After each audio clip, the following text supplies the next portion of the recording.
Efésios, capítulo 1, versículos 1-2. Paulo, apóstolo de Cristo Jesus pela vontade de Deus, dirige-se aos fiéis que vivem em Éfeso, pessoas separadas para Deus e firmes na fé em Cristo.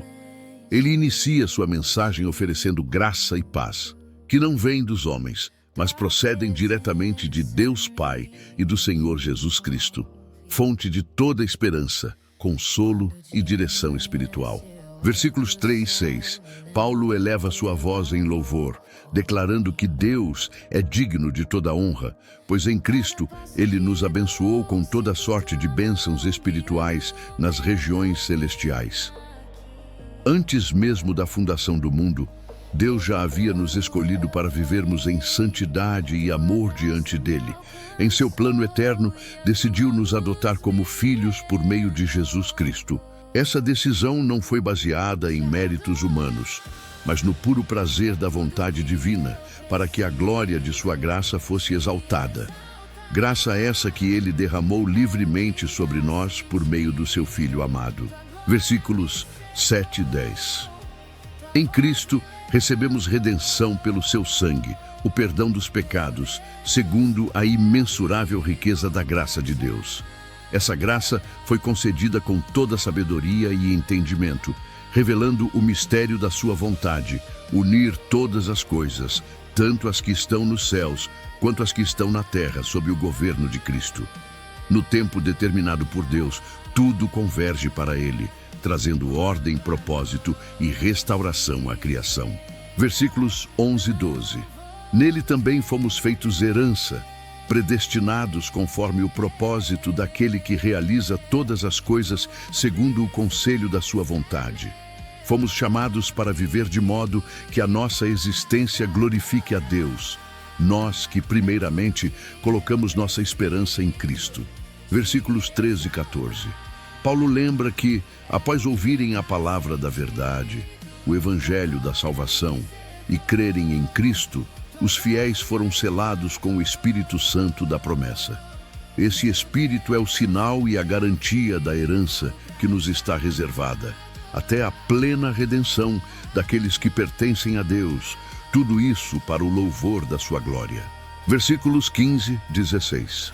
Por causa dessa fé viva no Senhor Jesus e do amor demonstrado por todos os santos, Paulo afirma que não deixa de dar graças a Deus por eles, lembrando-se continuamente deles em suas orações. Versículos 17 e 19.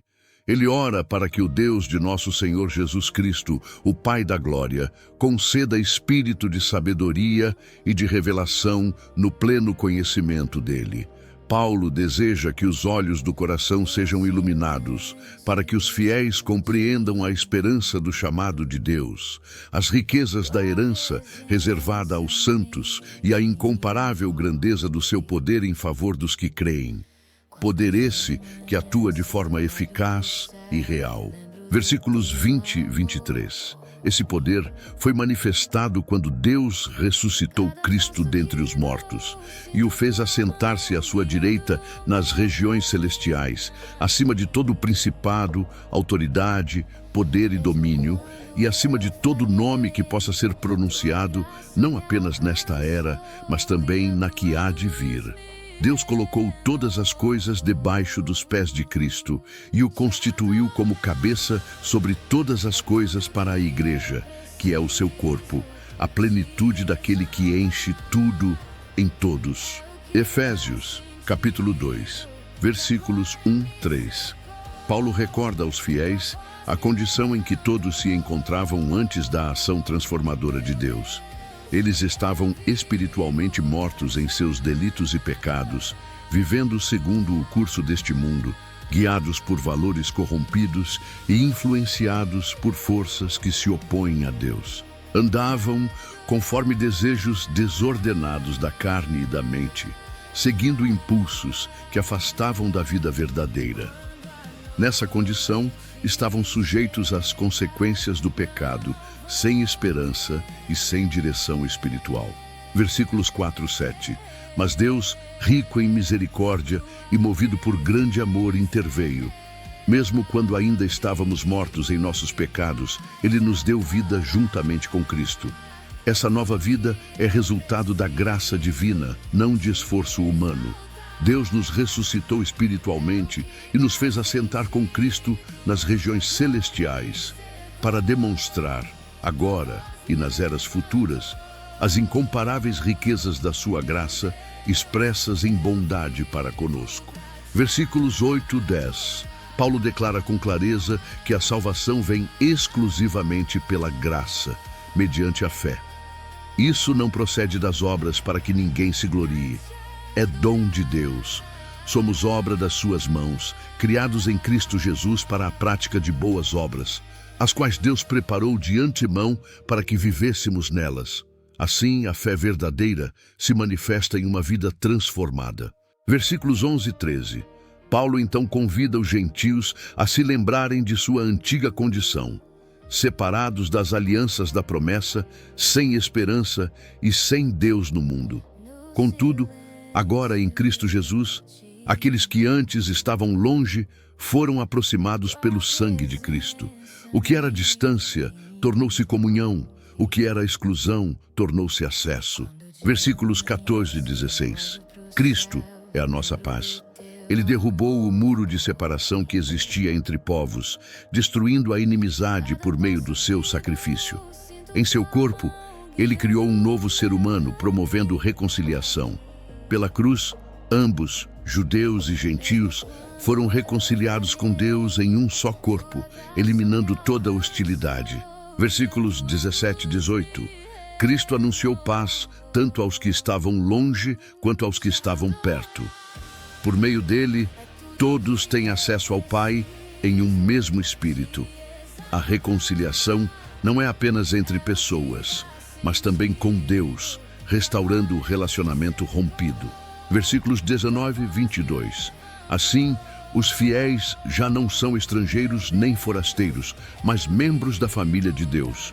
Estão edificados sobre o fundamento dos apóstolos e dos profetas, tendo Cristo Jesus como a principal pedra angular. Nele, todo o edifício cresce de forma harmoniosa, tornando-se um templo santo no Senhor.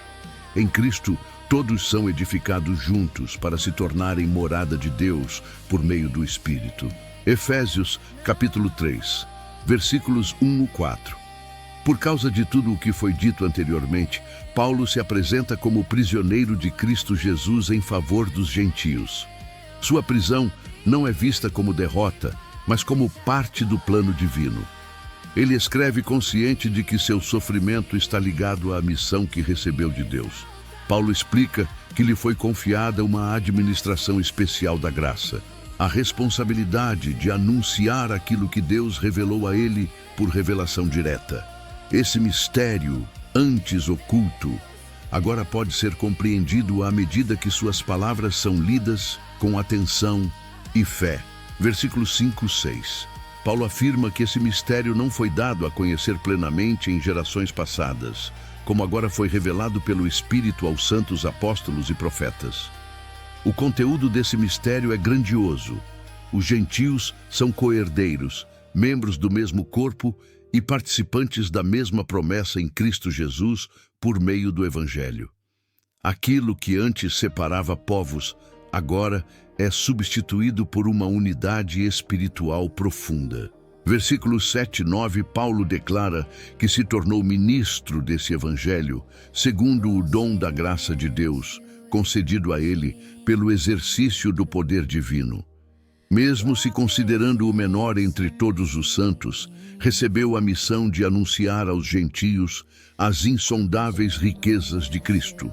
Sua tarefa também era tornar claro a todos o plano que esteve oculto por séculos em Deus, o Criador de todas as coisas, mas que agora se manifesta com clareza. A paz do Senhor. Aqui você encontra leituras completas da Bíblia narradas todos os dias. Se inscreva para acompanhar e fortalecer sua fé pela palavra. E autoridades nas regiões celestiais. Tudo isso acontece conforme o plano eterno que Deus realizou em Cristo Jesus, nosso Senhor. A igreja, portanto, não é apenas uma instituição terrena, mas um instrumento cósmico da revelação da sabedoria de Deus. Versículos 12 e 13. Em Cristo temos liberdade e acesso confiante à presença de Deus por meio da fé. Por isso, Paulo encoraja os fiéis a não desanimarem diante de suas tribulações, pois elas existem para a glória deles. O sofrimento do apóstolo é apresentado como parte do avanço do reino e não como motivo de vergonha. Versículos 14 e 15. Paulo então se volta para a oração. Ele se ajoelha diante do Pai, de quem recebe o nome toda a família nos céus e na terra. Esse gesto revela profunda reverência, humildade e dependência total de Deus, reconhecendo-o como a fonte de toda a vida e identidade. Versículos 16 e 17. Ele ora para que Deus, segundo a riqueza da sua glória, fortaleça os fiéis com poder no íntimo do seu ser, por meio do Espírito. Seu desejo é que Cristo habite no coração deles pela fé e que estejam firmemente enraizados e alicerçados no amor. Versículos 18 e 19. Paulo pede que os fiéis sejam capacitados a compreender, juntamente com todos os santos, a largura, o comprimento, a altura e a profundidade do amor de Cristo, um amor que excede todo o conhecimento humano. Ele ora para que sejam cheios de toda a plenitude de Deus, vivendo uma experiência espiritual profunda e transformadora. Versículos 20 e 21. Por fim, Paulo encerra com uma declaração de louvor. Ele afirma que Deus é poderoso para fazer infinitamente mais do que tudo o que pedimos ou pensamos, conforme o seu poder que opera em nós. A Ele seja a glória na Igreja e em Cristo Jesus, por todas as gerações, para todo o sempre. Amém. Efésios, paz do Senhor. Este canal é um projeto bíblico dedicado à leitura fiel e completa da Palavra de Deus, para quem deseja ouvir, aprender e crescer espiritualmente. Se inscreva e caminhe conosco nesta jornada bíblica.